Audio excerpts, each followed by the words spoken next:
And it was a indication of the type of person that I am, but I didn't know that I was that type of person. And so as I spoke to friends and getting some thoughts about whether I should do this, go out on my own, what I realized about that decision is that I had pretty much made the decision to do it before asking them. It was only to reinforce it or just to feel a little more secure about it in my thought process. But I really think most likely, even if they said, Don, don't do that or whatever, I would have done it anyway because I was ready, I was prepared, my skill level was there, and I certainly had the motivation.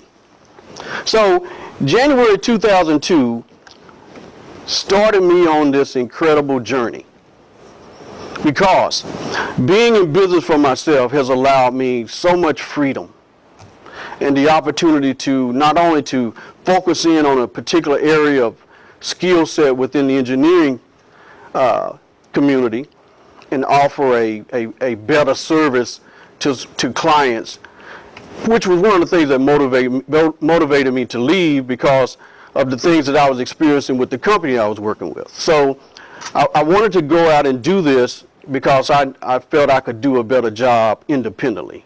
So that's what I did. But the idea of how much this played, this independence, because what happened is that it allowed me so much time to do my own thinking on my own time. And so in regards to being able to pursue various subjects, I had the freedom to do that. I didn't have to ask my boss about, can I not work at 9 o'clock so I can research something on the computer or the internet? I could do it because I wanted to do it, but yet and still I realized what my responsibilities were with my clients, so I met those. Now, I may have had to work 8 o'clock, 10, 12 o'clock. I mean, I've had to do some projects where I worked till 4 in the morning. But you do what you have to do to get projects done. But the idea was that I had freedom. One of the most important things about that, too, is and I want to share this with you, is that my daughter and I talk about this pretty regular. And that is, her dad could come to her basketball games. And she was a freshman playing high school basketball. And so I could make a 2:30 game, 3:30 game. It didn't matter because I had my own schedule. And there wasn't too many dads out there watching their kids play basketball at 2:30, 3:30 in the afternoon. And my daughter is happy because of that right now. Her dad was there. And so I supported her because I had the flexibility and the basic freedom to be able to do that.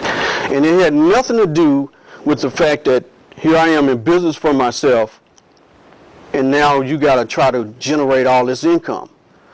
Money wasn't my motivation. It was the freedom to be able to do whatever I wanted to do in terms of how I spent my time. That's what motivated me. And I really appreciated that. So over the next few years, because I had that type of time, I've been able to read and research a lot of things now. So, and it also played a major role as to how I transferred from religion to atheism, because I had a chance to really read and study it. And some of that time was spent doing my office hours. But that's okay, I'm the boss. So the idea of me being in business for myself played a major role. So in 2002, that happened, January. And then, quickly, April, same year, I'm introduced to some different information about health. And so I'm talking to some friends about things that are contributing to cancer, those type of things. And this was one evening. And then the next day I go back to the office and I'm on the internet reading about all this stuff. Verification, extending the information in terms of how to, in other words, validation. And so that changed my life also, because I started to move into a wellness perspective about life and health. And why was that important? Well, my dad died in '89 from cancer. My mom had gone through breast cancer. And so many other people in my family was struggling with cancer, as probably your families. So what was so important is that I was learning about things that could possibly be causes.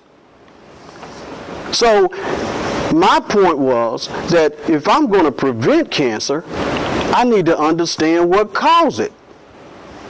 So as I was reading, it was this type of information that's not shared in our medical community.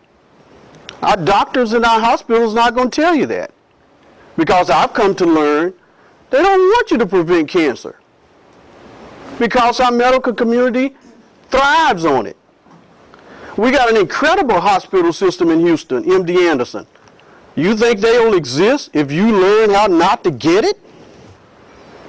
The prevention aspect is not taught in our society. They want you to know how to treat it. They don't even want you to learn how to cure it. It's the treating. That's where the money is made. But I wanted to understand, how can I prevent cancer? How can I help my wife and daughter to learn how to prevent breast cancer? So that was driving me. So I spent a lot of time with that. And then in October, a friend of mine introduced me to another piece of health information. And so I went to this class. A lady was teaching about sugar and flour. And her class is called Sugar and Flour, How They Make Us Fat, Sick, and Crazy. So I spent a couple hours in this class, and that class and that information was so compelling. So I left that class that night. This is in October 2002. I left that class that night, and I remember very distinctly that when I got to my car, you know how you can kind of get this moment where you need to just kind of concentrate and just think. I stood in my car for about a minute or two and just kind of pondered and thought about what she had just shared with me. And I remember this very clearly, that when I was putting the key in the car to unlock it, I made a decision right there that I was going to eliminate that stuff from my diet. At that moment. Now, what I began to learn is that information and a little piece of motivation and desire can change your life. Now, the reason why I was so motivated is that my mom was struggling with diabetes. And she struggled with it up until her death the following year. And so she's struggling with cancer, diabetes. Nobody's telling her how to handle it in truth, rather, other than going to the doctor. So I've received this information, and it made sense to me. And so my decision was, I don't want diabetes either. So I'm going to do something. I eliminated white flour and sugar from my diet. I lost 20 pounds in 3 months. And what I realized is that when you really understand something, in other words, the truth factor, when it kicks in, then, as I stated in the book, it's a travesty if you don't react to it or do something about it. So what happened is that when I got home, my wife reminds me of this pretty regular. I went home, started taking things out of the cupboard, throwing away stuff, and my wife didn't like that, because you're supposed to ask me Isn't that what you say? This is mine. This belongs to the lady of the house. This is my stuff. You don't throw away my stuff. So she was uncomfortable with me for a long time. But I was responding to something that I thought was very important. And so what I was doing is that not only am I helping me, but I'm helping my family if I get rid of this stuff. So that's how my wife reacted. But my daughter reacted differently. Her response was, as I called her in from her, as she was in her room doing homework, I called her in, set her down, and shared the whole class with her in terms of what I had learned about white sugar and flour. And my daughter says, Dad, I'm with you on this. And at that particular time, she was, 15? So now we have a daughter, 15 years old, that has began to stop drinking sodas. Now that's incredible. A teenager stop drinking sodas? So she was ridiculed a little bit. Some friends didn't like it, but yet and still she made the commitment too. So the idea here is information and motivation can change your life. And that's what was happening. So these two things were major events in my life. This is in 2002. 2003 was this moment. 2003 was this church moment. What happened in 2003, October, this church that my family had been attending for 19 years, the same church that I was a deacon for a few years. And October that year, what had happened is that the pastor had actually been caught in a homosexual scandal. And so I talk a little bit about that in my book. And so October, it was finally kind of getting to the point where the church had to do something about this. It was all over the local media, and some of the national media was covering it because the pastor of this church, he's a prominent, big-time pastor of a mega church there in Houston, and well known throughout particularly the black religious circle. He's well known. Influence at Morehouse University in Atlanta. So the church had to decide what to do. So we had a big meeting, and we had to vote on what's going to be our disposition with the pastor. Is he going to stay or is he going to go? So that particular night, the church is packed. We're balcony, and the church is, at that particular time, the membership was probably 15,000. I've never seen that many people together in a church. All right, but that particular situation was very critical, obviously.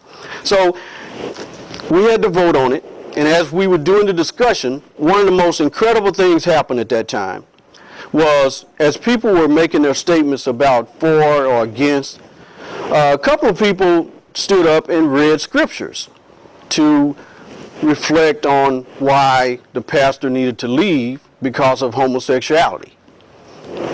And there were people responding to that by saying, we don't want to hear that. I'm in a church, they're reading from the Bible, and some other Christians say, we don't want to hear that. Now I'm shocked, disturbed, and any other word you want to use, because I'm sitting there listening to this. You don't want to hear them read from the Bible to describe how to deal with this?